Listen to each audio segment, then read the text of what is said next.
All right. Good morning, ladies and gentlemen. Rick Berube here on this lovely 12th of July. Okay, we're very fortunate today from Arizona.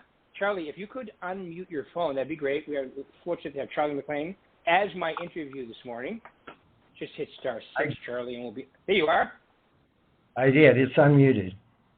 Yeah. Okay, good. Yes. And I got everybody else muted so that way as they come on, and because people come on and we end up having like 30, 40 on here, and then it goes on my podcast forever. But before we get started, Charlie, just tell everybody a little about yourself. And I mean, everybody in Arizona obviously knows who you are, but we also have people from California and Nevada on here. So give them an idea of who you are and what you do for the company, please. Well, I'm Charles McLean. I'm the designated broker and GM for Berkshire Hathaway here in Arizona. And that means I'm kind of responsible for about 1,000 licensees here in the state for things dealing with the Department of Real Estate, with contracts, with issues with contracts, with escrows, and mediations and arbitrations. That's awesome. Yeah, that's a big job. And how long have you been doing this, Charlie? You've been doing this for a while, haven't you? Well, I've got my first real estate license in 1981. Started out as a real estate agent working for a company called Red Carpet. I did that for about 8 years. Did a lot of sales, did a lot of different things with it. Then I purchased my first office for a Century 21 office in 1989. Ran a real estate company, Century 21, for 20 years as the CEO and owner and designated broker. Excellent. And then, years ago, we did this merger, and now we're Berkshire Hathaway. I mean, it's been great, and now all kinds of new changes as well. So you've been doing this a long time, Charlie. Have you ever seen a market quite like this? Well, I've probably been through about 6 to 7 different market adjustments. This one is pretty unique, comparatively speaking to the times we had when we had the 08-09 collapse, or when we had a time in the 1990s and the RTC foreclosures and everything else. The big change, it seems like, in this one is the lack of inventory and just the COVID and the adaptations that the real estate people had to make to adjust to the new ways of doing business. The interesting thing in this one, as opposed to some of the others, is there's a lot of people with a lot of cash buying properties. In Arizona, we've seen Maricopa County is rated as the fastest growing county in the United States. Lots of population, lots of people coming in, creating a lot of tensions, a lot of lack of inventory, creating a lot of contracts that listing agents have to go through. And then on the buyer side, all of the buyers having to find some way to get their buyer into a contract so they can purchase a property. Yeah, it is kind of crazy today what they have to do. But before we get into that, let's talk about where these buyers are coming from. I mean, we have a lot of California buyers. We have a lot of Washington, Oregon, Canada. I mean, they're coming from everywhere, aren't they?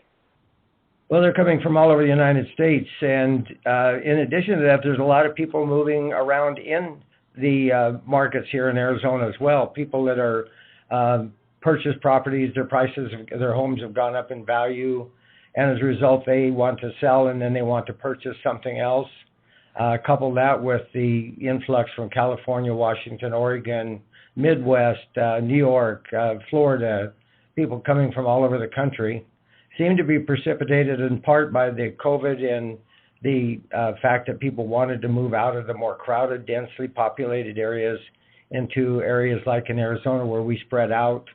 We have roughly 5 million people in our Valley of the Sun, and it's spread now from one side to the other. Takes you over probably an hour and 20 minutes to drive from one side to the other.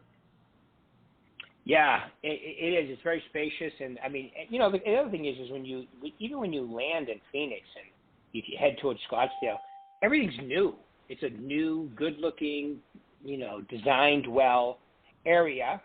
As long as you can put up with the July and August temperatures, which now I've been here for 11 years now, so I'm used to them. A lot of people still complain about them, but hey, it's better than the alternative of July, August.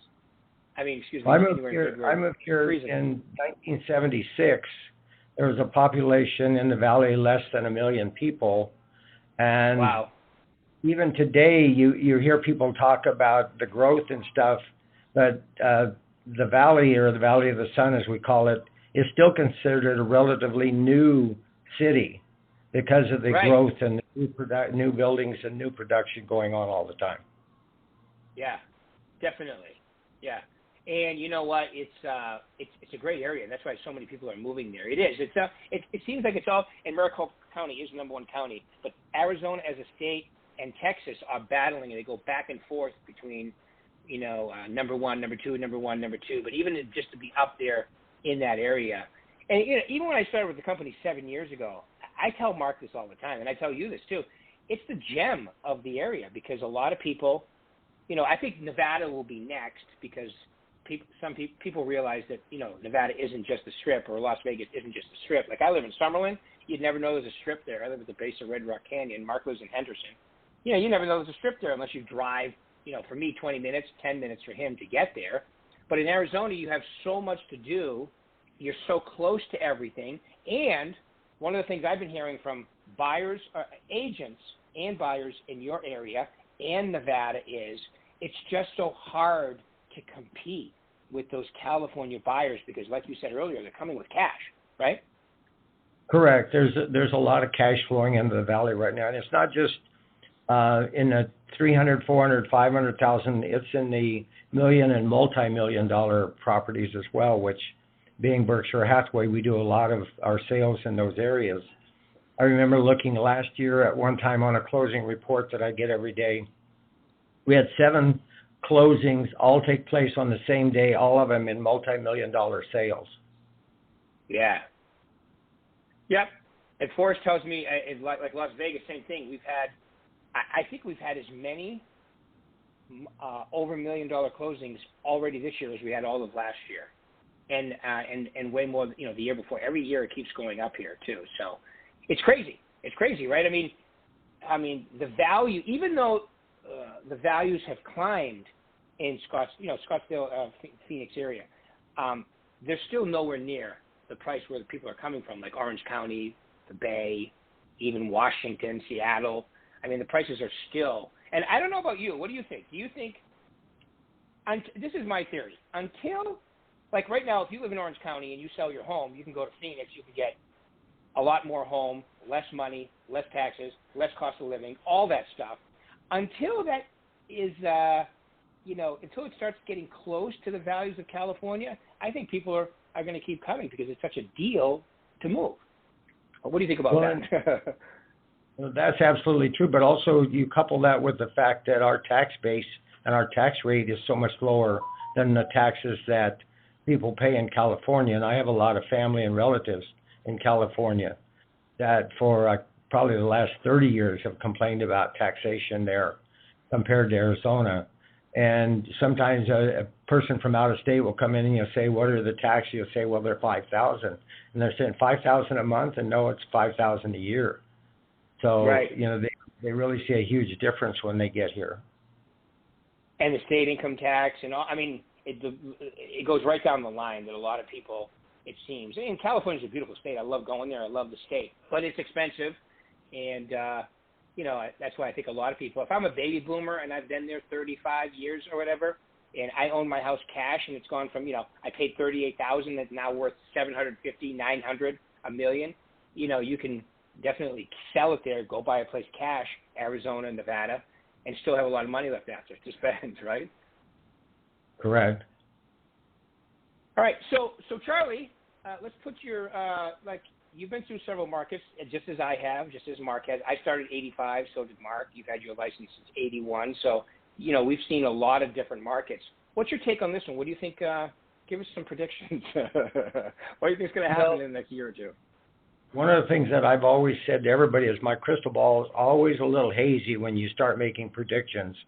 Because as sure as you think that you know what it's going to happen, then it doesn't quite turn out that way. But if I was to make some guesstimates of what's going on, we're still going to see this demand maybe for at least another some 10, 12 months before it starts to balance out between supply and demand.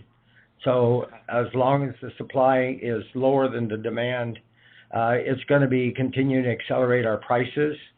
I think one of the key things that will make a difference eventually will be the Fed rates.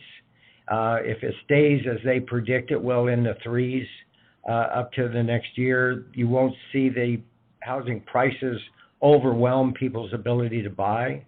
Although I see and talk to a lot of people now who are frustrated because they've written 8, 10, 12 offers and they still haven't got a house. One of the guys I know over the weekend told me that he was in a rental. He was going to buy about a $750,000, $800,000 house. And he and his wife finally just decided, well, we can buy a townhouse for $450,000. That's what we're going to do for the next 2 years. And I think some of that is what people are starting to say. You know, we're just tired of being tired trying to get the property, and we're going to just do something else temporarily until we can get into the market again. Right. Yeah, and you can always keep that property rented out too, or sell it later on. But yeah, I mean, real estate is a dynamite investment right now. Yeah, I'm sorry. That is their plan. Their plan to turn it into a rental after 2 years. Oh, cool. That's a great idea. I love people do that. Like even today, you know, if I'm like my Sphere. Last time I was in a market like this good, I remember. Well, there's been 2 of them actually that have been this good. This is my 3rd one since I've been in the business. This good, but although this one I think is a little better because of what you said earlier, Charlie. Yeah, there's so much cash. You know, let's face it, the last craze, you know, when it started to get crazy, 2004, 5, and 6, there was a lot of craziness going on. You know, stated loans, balancing your checkbook loans, you know, all kinds of things that you don't see as much or any of today. And a third of the transactions are cash right now, where before it was a lot of financing and inflated this. And so, you know, this time the market seems a lot more healthy, you know, when you have that much cash going on. But, you know, I agree with you. I think we're going to see at least 10, 12 months. It is very contingent upon the rates. And with them hinting and talking of inflation, you know, they can't go down with the rates when they're at 0. Well, I guess they could if you were like Italy, but I don't think we're going to go to below a 0 prime. So I think you're going to see them start to creep up. But I think that, you know, the rates are so incredible right now that they can't go anywhere but a little up anyway. So I think the market can handle that, don't you? Yeah, I see that the Fed will eventually raise the rates a little bit, which will push the probably home mortgage rates up a little bit. But I don't see it going, maybe if it gets to the 4s, I would be a little bit surprised if it does. Again, that's still an extremely low rate for a lot of people, because when I started real estate in 1981, we were running 16 to 18%, and nobody bought a house with a new loan at 16 to 18% in the average marketplace. So we had to do all kinds of magic wraps and blends and carrybacks and negative AMs and all kinds of things to help people purchase.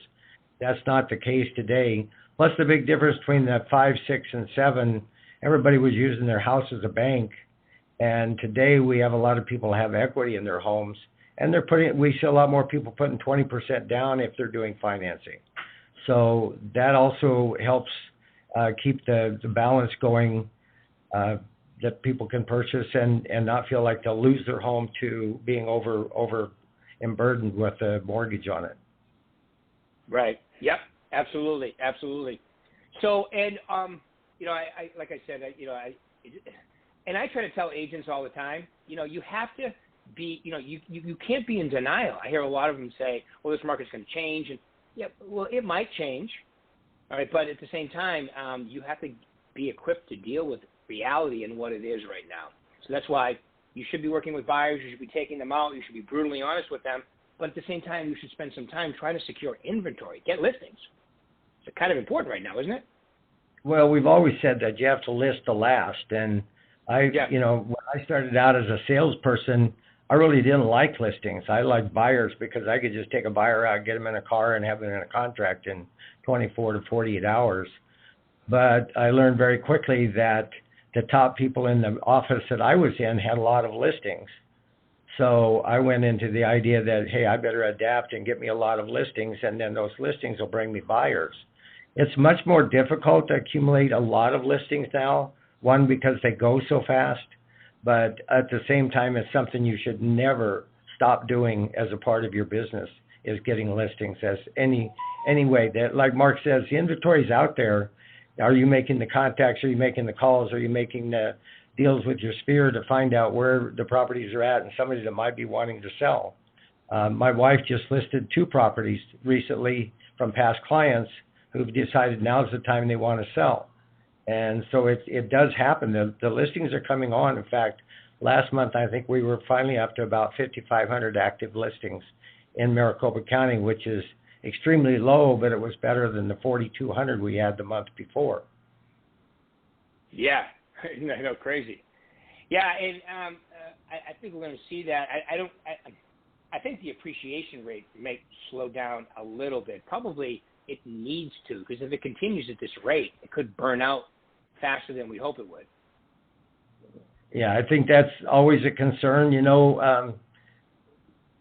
Being in the business as long as we used to compare ourselves a lot of times to California, and California would have these huge swings of up and down. And I have a cousin that's a developer builder out there, and they had these huge growths and spurs, and then they would drop dramatically. And we always liked in Arizona that we were kind of this moderate 5%, 3 to 5 to 7% appreciation, and it just kind of kept going along. But that is not true in this market. This market is way over any of that. You hear 20% market increase, and I mean, in just months, houses will add thousands and thousands and tens of thousands of dollars to their value. So, yeah, it's a different market in that way, especially that how fast the appreciation is going up right now. And you know what goes up comes down. Yes, exactly. And just like the stock market goes up, comes down. Real estate, it takes a little longer to do that. So, but the secret's out, Charlie. That's the problem. The secret's out. I remember my first time to Arizona when I went there. I had never been to Phoenix until, I'd been there once before for a seminar, but I've never been driving around the neighborhoods. And I'm like, this is and it's a different desert than Nevada too. So it's just a little different looking, which makes it nice. But, so, the listing, I love that. That was my first broker told me that. You don't list, you won't last. I always remember that saying. It's so true. So what do you see? Because the great thing about being a direct broker there, and everybody knows you. What are you seeing some of the top agents do to list property and keep those listings coming in the door? Well, I see them because I know, agents in other companies, and I watch what they do and I watch what our agents do, but it's a lot of hard work. I think the thing that people have to understand in real estate, it's the easiest business in the world to make no money at. And it's the hardest business in the world to make a lot of money at. And the only way you build a reputation and build that up to be a top producer and a top listing agent is you have to get out and really, really work. And it always comes down to contacts with people. You have to get out and meet people, talk to people, know people, build a sphere of influence. You have to do all of that work constantly. Being from growing up as a farm kid, my dad always said you have to get your boots up on in the morning and go to work. And I've always said that to the realtors and my friends and colleagues here in Arizona. You have to get up every morning and go to work. You have to put your boots on, because it's not going to just come to you because you happen to be a nice guy or a nice lady or something like that. You really have to work to make yourself successful. And then once you get to that point and you have that revenue stream coming in from referrals and stuff, you don't want to take that for granted either, because that will go away if you don't stay in constant contact. So it's all about the contacts and staying in contact and working with people, showing that you care about them more than you care about anything else is, I think, really critically important in real estate. That's a great point, because, and I always point this out in my success series. Oh, shameless plug coming, by the way, which I have a one-day success series right there at the corporate office on Caroline, everybody. So if you're around, we're starting to fill up, but I'd love to have everybody come out. And it's also going to be on Google Hangouts as well. Okay, so hopefully people can come by. But you know, you know, I agree with you. It's the easiest business in the world to not make money. It's the most fun business in the world, even though it is a lot of work when you're making money. And the great thing about real estate, it's the natural equalizer. You know, like if I'm going to play, like I was watching the basketball, and I know you love basketball, Mr. Charlie, as they call you. I was watching the game yesterday, and I'm like, even if you're, you know, Giannis, I mean, he's 6'11", incredibly talented, but you listen to his interview, you got to work your butt off to be good at that game. And so whether you're talented or not, I mean, you have to be talented. You got to be 6 something. You got 7 feet is nice. You got to be, but you still have to work your butt off. In real estate, it doesn't matter if you're 4'11" or 7 feet or what nationality or what color. If you're willing to put the work in and practice and do the things, especially with the tools we have here at Berkshire Hathaway, especially since we've upgraded them recently, all you have to do is show up and do it with the right attitude, expectation, and approach, and you can be successful in this business, can't you? Yeah, you have to have a plan, and the plan has to be daily, weekly, monthly, quarterly. I mean, so that you know that you're doing those specific activities all the time. If you don't do that, pretty soon you look back and say, oh, wow, I kind of lost track of what I was doing. And you always have to keep that in the top of your mind that you have to get up there and go to work. You know, it's a matter of actually being able to do something on a regular basis. We talk about the daily revenue activities, but it's absolutely true. You've got to do something every day. You got to do something every day. You got to have a schedule. It's got to be planned. You know, and I have found that the top producers, when they start, and I've worked with several in your office right there too, and in the other offices in Arizona, they get to a certain point and it almost becomes a little repetitious, a little boring. And I always tell them that's when you know you have it down. When it becomes, because it can be frantic until you get into your groove, right? I mean, you know, there's so many different ways you can do this business. Yeah, and you have to decide which of those are the most productive for you, because what one person finds that they do that is very successful to them may not be what's successful for you. So you have to search when you're younger, when you're newer, finding out what kinds of things you do that produce the best results. And then you have to continually modify and adapt and adjust to the market as well as all the things. And throw that in with the fact that once you start being successful, now you have a number of escrows that you're trying to escrow it through to a closing while you continue to try to generate. We used to have an old saying that you always have to have your pipeline full, which means you always have to have things coming in on the front side to go into escrow while you have things going out. And you can't have them coming in on the front side if you're not working to generate business. So the pipeline has to remain full for you to be successful on a continuous basis. Yeah, you know, that's one of the number one conversations I have with people is, I know you have 4 pendings. Some of them, I've had people 15, they've never had that many pendings in their life. You know, but you still have to keep the pipeline full because the train will show up unless you continue to fill the pipeline. Such a great point. All right, Charlie. Now, I know, and obviously only share whatever you're comfortable, but I know you have all kinds of stories about the market. So it could be on value or whatever. What's your craziest situation that you had to deal with in this market as far as maybe pricing or value goes? Are you, not sure quite what you're asking. Are you asking what kind of specific issues that we're having crop up in this market? We see a lot. I know in Shirley's office. Go ahead. I was going to say, I know like in Shirley's office, somebody had a property on the market for, like, it appraised at 1.75 and it sold for over $2 million cash, quick closing. So that's the kind of, those are the, like, I know that Arizona has some pretty incredible things going on right now. Yeah, no, not a problem or something that you're uncomfortable sharing. I'm just talking about like values or prices, anything crazy like that you've seen. Well, we're seeing a lot of people paying over appraisal when they're doing financing. We're seeing a lot of waivers of appraisals.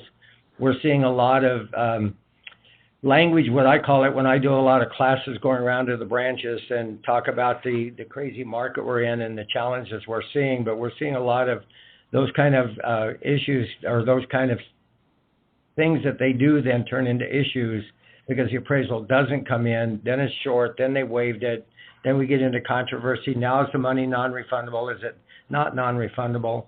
We're seeing a huge amount of earnest money disputes right now. When a deal does go south or does go out. In fact, I've got to work on one this morning where they just turned in a Binzer that said they, did not approve of the property, but they still want to buy it. And now we've got to try to work through all the mechanics of how do we go about doing that. Is the buyer and seller still willing to do it? And we're also seeing a lot of people here because our temperatures are around that 110, 115 that I always talk about in the summer. People's tempers get a little short in the summer and they get really agitated quickly.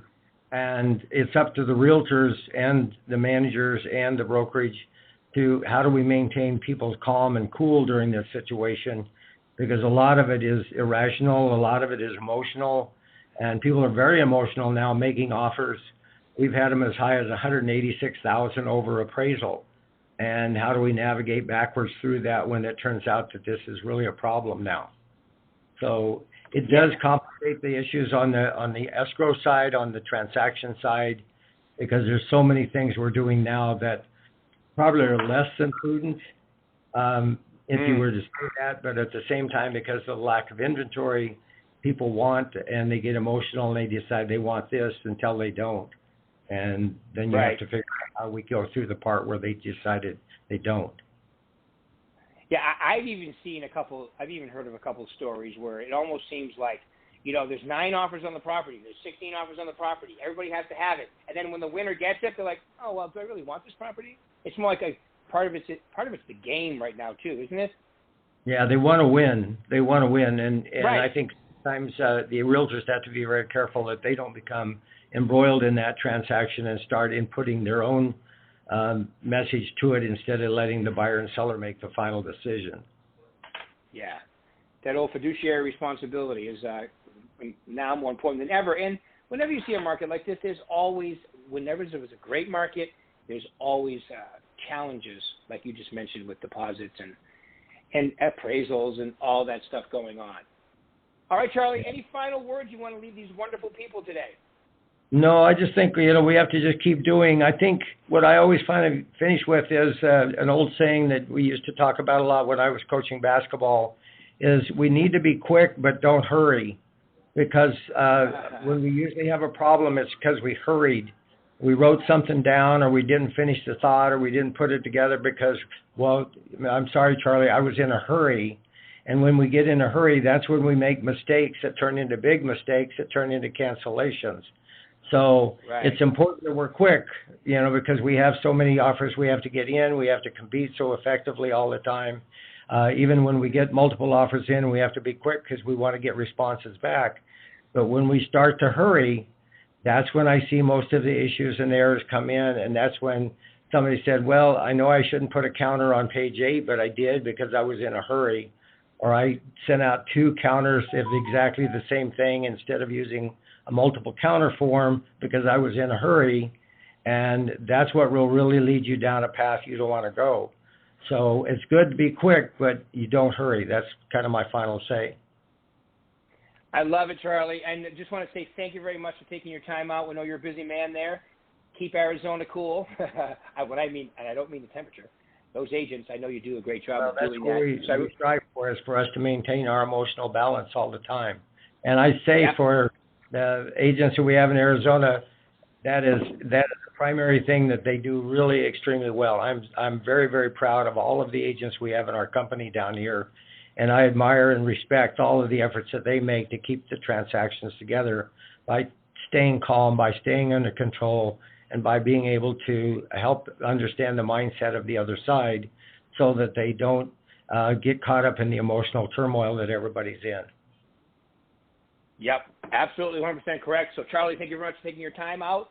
Everybody else, I'll be in Arizona one day on Thursday. Please sign up and come for the Success Series or see it on Google Meets. Thanks, Charlie. Really appreciate your time, man. Have a great one. Rick. Look forward to seeing you this week. All right, see you soon. Bye. You got it. Bye-bye.